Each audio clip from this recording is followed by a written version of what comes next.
असम की राजनीति में इस बार सबसे दिलचस्प जंग अगर कहीं है तो वो मुख्यमंत्री की सीट नहीं बल्कि दिसपुर विधानसभा सीट में है। यहाँ मुकाबला सिर्फ भारतीय जनता पार्टी बनाम कांग्रेस नहीं बल्कि पुरानी भाजपा बनाम नई भाजपा और बागियों बनाम संगठन के बीच होता दिख रहा है। एक तरफ कांग्रेस से मीरा बर ठाकुर गोस्वामी तो वहीं दूसरी तरफ भाजपा से नए चेहरे प्रद्युत बरदलोई और तीसरी और निर्दलीय के तौर पर जयंत कुमार दास मैदान में है। तो क्या भाजपा का गढ़ इस बार हिल जाएगा या फिर साइलेंट वोटर आखिरी वक्त में पलट देंगे पूरा खेल? तो चलिए इस वीडियो में हम आपको बताते हैं विस्तार से, लेकिन उससे पहले स्वागत है आपका RNI न्यूज पर। मैं हूं आपके साथ तमन्ना चौधरी। असम विधानसभा चुनाव की चर्चा आमतौर पर मुख्यमंत्री हिमंत बिस्वा शर्मा की सीट जालुकबारी विधानसभा सीट को लेकर होती है, लेकिन इस बार राजनीतिक गलियारों में सबसे ज्यादा चर्चा दिसपुर सीट की है। पिछले दो चुनावों में भाजपा ने यहां भारी जीत दर्ज की थी। 2021 के चुनाव में भाजपा ने 1.30 लाख से ज्यादा वोटों के अंतर से जीत हासिल की और 2016 में भी सीट पर भाजपा का कब्जा रहा। लेकिन इस बार समीकरण पूरी तरह बदलते नजर आ रहे हैं, क्योंकि पार्टी के अंदर असंतोष और बगावत ने मुकाबले को बेहद दिलचस्प बना दिया है। दिसपुर सीट को लंबे समय से भाजपा का मजबूत गढ़ माना जाता रहा है। लगातार 2 चुनावों में बड़ी जीत ने इस सीट को पार्टी के सबसे सुरक्षित क्षेत्रों में शामिल कर दिया था, लेकिन इस बार हालात अलग हैं।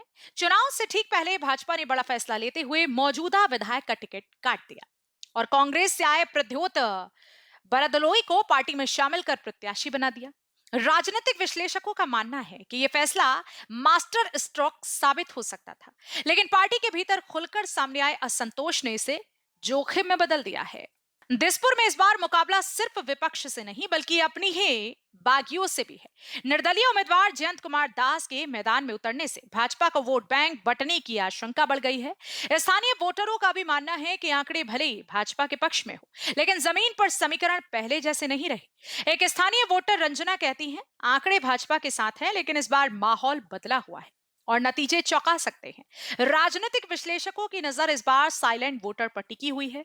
ऐसे वोटर जो खुलकर अपनी राय जाहिर नहीं करते, लेकिन मतदान के दिन पूरा खेल बदलने की ताकत रखते हैं। अगर साइलेंट वोटर भाजपा के साथ खड़े रहे तो पार्टी एक बार फिर अपना गढ़ बचा सकती है, लेकिन अगर बागियों और विपक्ष को इनका समर्थन मिला तो दिसपुर में इतिहास बदल सकता है।